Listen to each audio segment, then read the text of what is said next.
है मयंक भाई, ब्रेकडाउन जयदेव भाई, Naik please take your seat.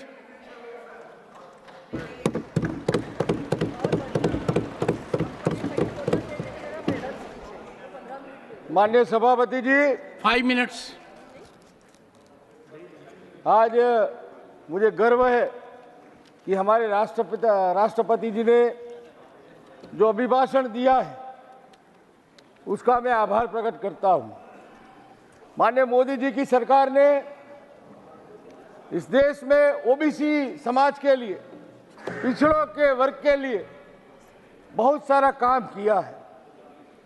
OBC आयोग को बंधारणीय दर्जा देने का काम जो पिछली सरकारों ने नहीं किया था, वो ओबीसी कमीशन को बंधारणीय हक देने का काम मोदी जी की सरकार ने किया है। और इस डंके की चोट पे हम कह सकते हैं ओबीसी की छोटी छोटी समाज है, उसके उत्थान के लिए अनेक योजनाओं पे लगाई है, मगर माननीय प्रधानमंत्री जी ने एक विश्वकर्मा योजना लाकर समाज के सभी जो छोटे छोटे समाज के लोग हैं उनकी उन्नति कैसे हो उसके लिए भी सरकार ने प्रयास किया है। और ये न केवल कागज पर, उसको लागू करने के लिए जिले जिले और तहसील तक पूरे देश में इस योजना को लागू करने का आदरणीय प्रधानमंत्री जी ने और राज्यों की सरकार ने इसका गठन भी किया है। ये सरकार आने वाले दिनों में देश कैसा हो उसका एक रोड मैप बना के भारत के जब 100 वर्ष पूर्ण हो गए तब 2046 का भी रोड मैप बना पे आगे बढ़ रही है। ये सरकार द्वारा गरीब, किसान, मजदूर और सबके लिए जो आरोग्य की सेवा है उसके लिए उसने आयुष्मान कार्ड के आधार पर 5 लाख रुपए का जो मेडिकल सहायता जो विशेष योजना लागू की है, उसके आधार पे कि जब माननीय प्रधानमंत्री गुजरात के मुख्यमंत्री थे तत्कालीन, तब उन्होंने वहां से मामृतम कार्ड के जरिए 2 लाख रुपए से इन गरीबों की सेवा कैसे हो उसके हिसाब से उन्होंने योजना गुजरात में भी लागू की थी।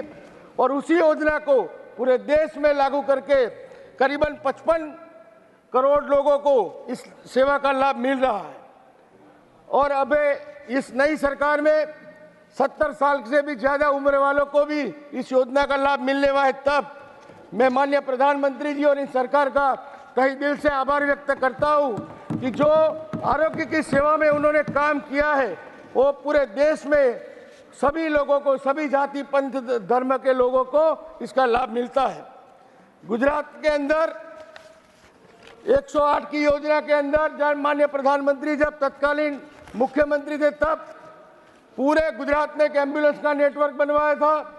गुजरात के अंदर 24 घंटा फ्री फेज बिजली का प्रयोजन पूरे देश में पहली बार आदरणीय प्रधानमंत्री ने किया था।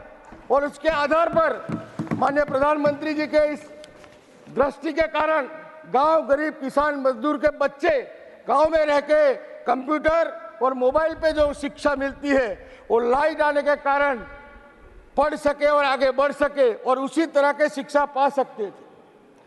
कल माननीय खड़गे जी ने कहा था कि माननीय मोदी जी चुनाव प्रचार में कहते हैं कि एससी, एसटी, ओबीसी और पाकिस्तान की भी बात करते हैं, तो क्या पाकिस्तान के साथ में क्या करना चाहिए? माननीय मोदी जी ने आने के बाद पाकिस्तान के सामने जिस तरह से उसके दांत खट्टे किए हैं वो बात हम सबको माननी चाहिए और जाननी चाहिए। इस देश में पहले गरीबों के नाम पे सरकार बनाते थे, गरीबी हटाएंगे और देश बचाएंगे, इस नाम पे ये लोग हर बार ये सूत्र लगा के गरीबों के नाम पे वोट लेने का काम करते थे। मगर गरीब जाग गया।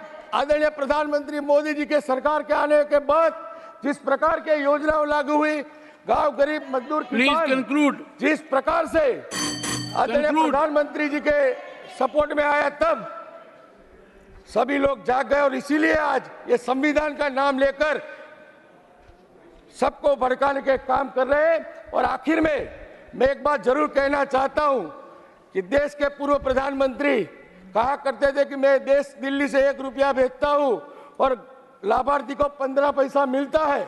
मोदी जी ने अबजों खरबों रुपया लाभार्थियों को भेजा है। Thank तो माननीय प्रधान, 1 मिनट साहब, तो रे माननीय राहुल जी Thank you. और कांग्रेस ने 8,500 रुपया देने का वादा किया था। Thank अभी you. लंबी लंबी लाइनें Thank लगी you, है। honorable member. मेरा Thank निवेदन you. है Thank कि वो you. लंबी लंबी लाइनों को भी श्री पैसा देने का इंतजाम किया इमरान जाए। आभार। प्रतापगढ़ी, खट्टा 5 minutes. मैं आईना